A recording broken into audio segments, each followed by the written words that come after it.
Breaking news coming in from Bet365, and it's no surprise. Same game parlay from Bet365 just keeps getting better. Well, it's even easier to make a bet. Choose from the most popular markets like hits, run line, totals, and home runs. So many to choose from.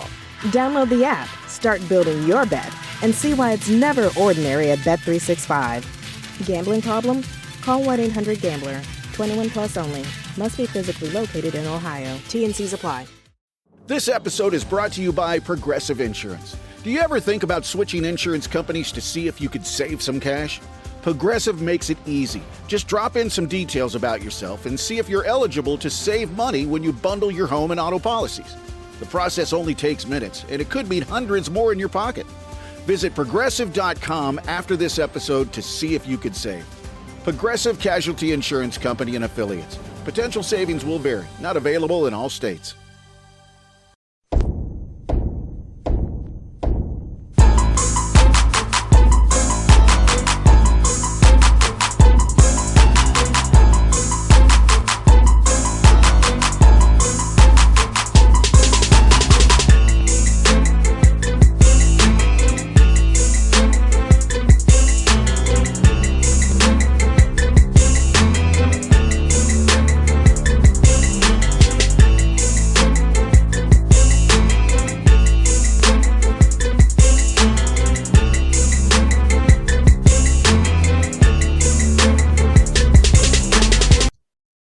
Folks, back on the Bossman show, friend of the show, Coach Robert Jones, back-to-back champs out of the MEAC, Norfolk State doing big things. Coach Jones, what's up, brother?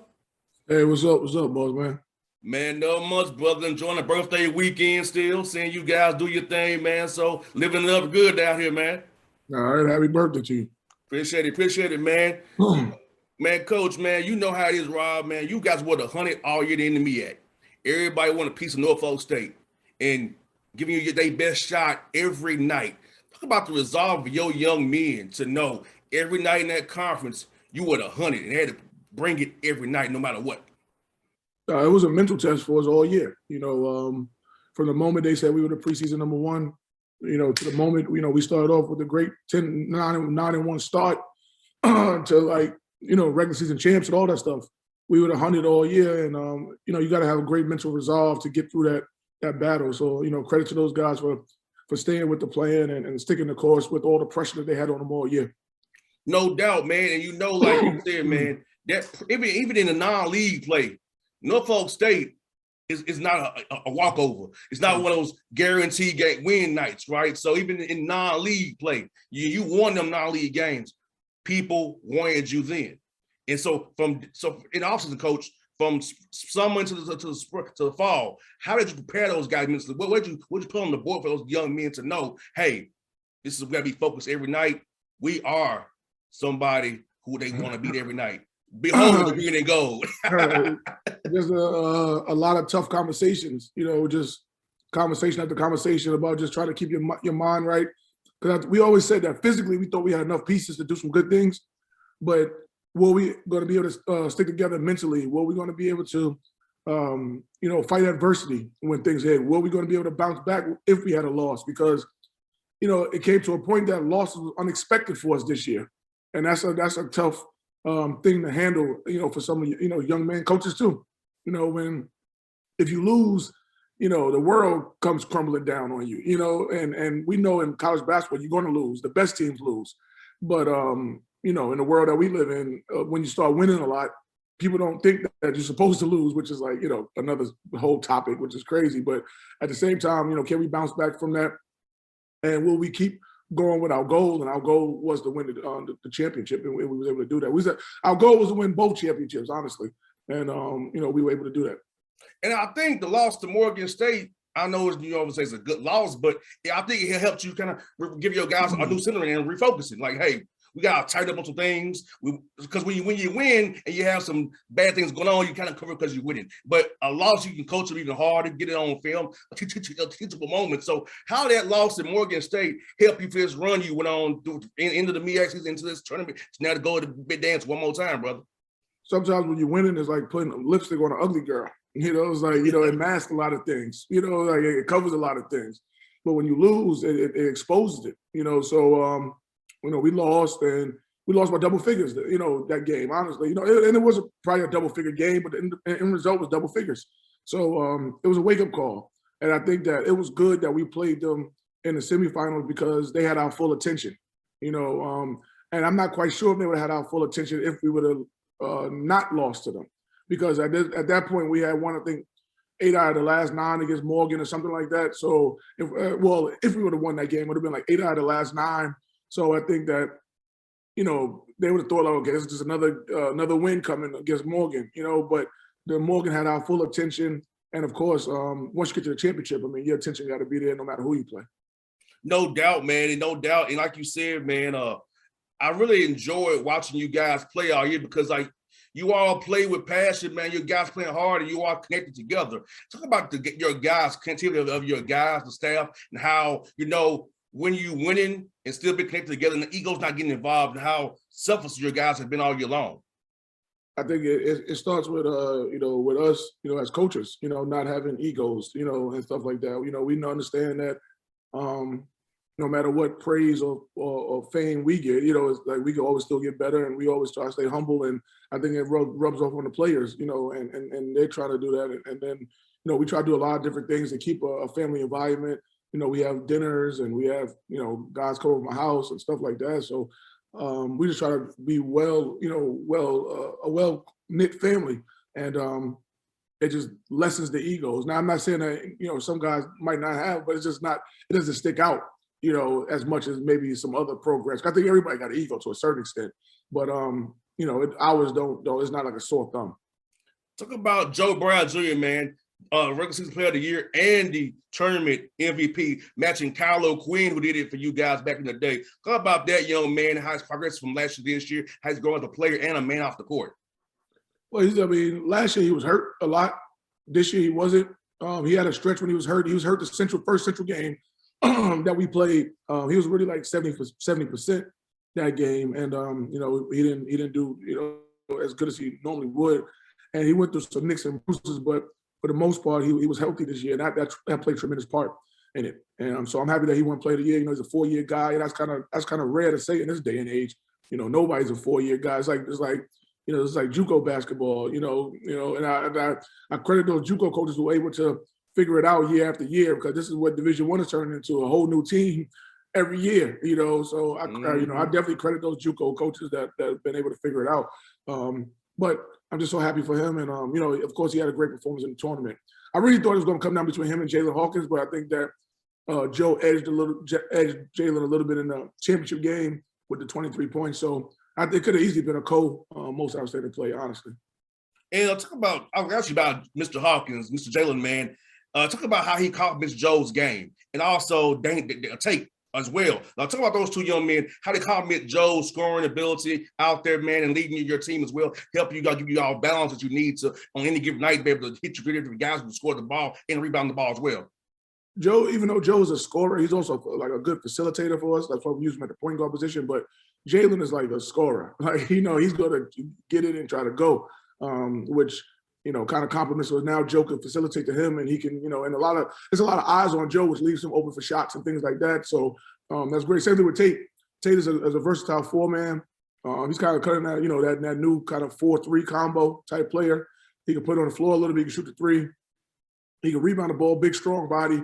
So he's like a mismatch a lot for bigger guys. And then he's a mismatch for smaller guys. He puts somebody small on him because he does post up and stuff like that. So he's we got a good 3-headed monster. And then, of course, when you add Chris Bankston to the mix, we got a lot of versatility. That's why I think this year teams couldn't do stuff like jump defenses, like, players boxing one or anything like that, because you're leaving a whole bunch of other guys open, so exactly. They couldn't do that. Yeah, you also want to have a way you can cause competent defense, make a decision. Who am I let beat me today? So it's always good to have that. Those options, hey, pick your poison defense, what you don't do. But speaking of defense, 35% of Coppin, 40% downtown. Talk about defensively, your effort this tournament, holding everybody under 70 points the whole tournament, man. Well, I mean, Bossman, we're number 2 in the country with field goal percentage defense. So I don't think we did nothing different than we've been doing all year, to be honest with you. I think a lot of people don't know that stat about Norfolk State. They see like the wins and stuff like that, but they don't know like inside those wins, there's a stat that's very consistent, and that's defense. There's 357 teams in the country, and we're number 2, in field goal percentage defense. I think we're like number 10 or 11 in three-point percentage defense. So we just did what we do, honestly. We didn't do anything tricky. We always say every shot got to be contested, and we're gonna try to make it tough on the other team to try to shoot to get in the lane and shoot twos. We want you to try to lift from the outside to beat us, and usually that doesn't work. So we really didn't do anything different, honestly. No doubt, and I think people don't realize that as well, because I've known all year long how tough you are defensively, but a lot of our fans don't realize that. And like you said, the wins and losses, but there's more inside of it. You got to look at the stats like rebounds and focusing in the defense, holding the threes, fouls. So I think a lot of times our fans don't really understand the way you and I do it. It's more to just the final score. It's a lot going on with you. You got to really pay attention to if you love the game of basketball the way me and you do. Yeah, without question. I mean, you hit it right on the head. There's a lot of inside numbers that lead to those wins, and there's inside numbers if you're having a bad year, which is you can see why teams are losing.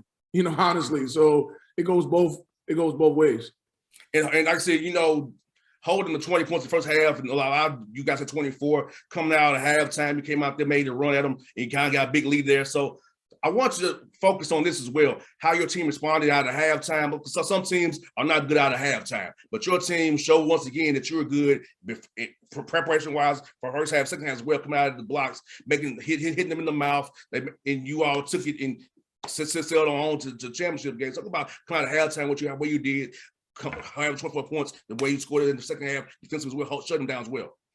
Halftime, all we did was basically tell them that I thought we was playing too tight. Even I think I found myself because I'm kind of like intense on the sideline, but I like lowered my intensity a little bit because I saw that the guys were similar. They were very nervous, and the thing I told them at halftime was that we've been the best team all year. At this point, before yesterday's win, we had won 23 games already. So I was like that we're a pretty good team.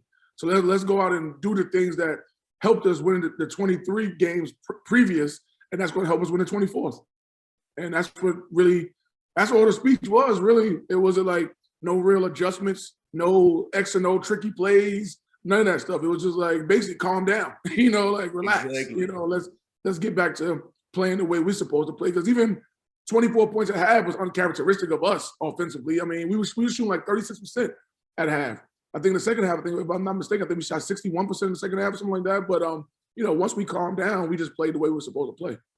And Rob, people don't understand about you, brother. You've been there a long time in Norfolk State, doing a lot of great things, man. And come from HBCU way I have. I know how it's for the resources and things like that. You've been doing a great job at Norfolk State. Resources are what they are, MEAC conference. So a lot of people don't realize how great of a coach you are. I know you want to make it about yourself, man. But I'll tell you on the air, everybody here, man, you do a hell of a job knowing what it is behind the scenes you got to deal with and having guys coming and play for you and having a connectivity, having a great staff, man. So I just want to shout out to you, brother, because you do a hell of a job. People don't ever know about it, but you're a winning record in an HBCU conference. That's rare. Have to play guaranteed games and take L's. That's the fun of the department. So, my man, you're doing some great stuff, brother. Man, I appreciate those words, man. Just it's all credit to the staff and the kids, man. It's like I'm the supervisor. That's all. Like I just tell them like the things to do, and hopefully they follow the plan. And they, so far they've been following the plan. But it is hard. A lot of people don't understand is that, like you said, with scheduling that we do have to be 24-6, or even last year 17-8 and stuff like that. That's hard to do because you're playing some real people, and that's why I keep saying that. Today, we got selection show coming up in a couple of hours. That I still don't feel like we should be a 16 seed because people don't understand how hard it is to win 24 games in the situation that we're in. And it got to be some credit given to that eventually. It can't just be, just throw them as a 16, throw them as a first four. I mean, we won 24 games, man. Like, Exactly. Come on now. No doubt. And also, the MEAC was tougher this year. Way tougher. Howard improved. Juan Dixon's team improved. Jason Crafton's team improved at UMS. So it wasn't like, Stan's team that wins big game they wanted to, but they play hard every night. They could have won some games as well. So I feel like the MEAC was tougher this year. Talk about that as well. But people don't understand that every team in that conference improved this year. Nobody got worse. No, the MEAC was way tougher this year. I mean, even the MEAC conference rating was higher this year. I mean, it was higher than the Southland, the NEC, the SWAC, and stuff like that. Sometimes the MEAC, towards the bottom, but this year it wasn't like that. So that got to go into some consideration too. Like, I don't think, I'll be very, I'm happy about being in the tournament. I'm excited about who we're going to play. I'm excited about the selection show. I'm excited about all that stuff.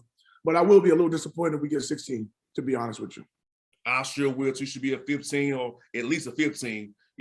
At minimum of 15, because 24 and 6 playing the schedule you play, because you didn't play any powder puff D2s to puff up your schedule. You played real people and won 24 games. So that's why. But you know how it is. Sometimes you want to disrespect the MEAC because of who they are. So I'm praying today that shows the State Spartans the love they deserve and behold the green and gold as they should. My man Rob Jones, my brother. Thank you so much, my guy. I'll be cheering for you as always, my brother. All right, appreciate you, brother. No doubt, man. All right. Peace. All right, man.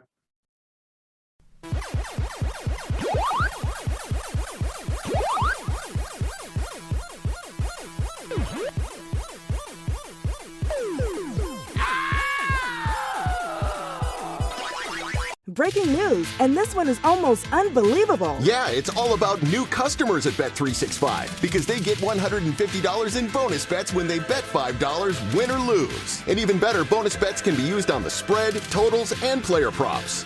There you have it. Bet $5 to get $150 in bonus bets, win or lose. And see why it's never ordinary at Bet365. 21 plus only. Must be physically located in Ohio. Gambling problem? Call 1-800-GAMBLER. T&Cs apply. Available in app only.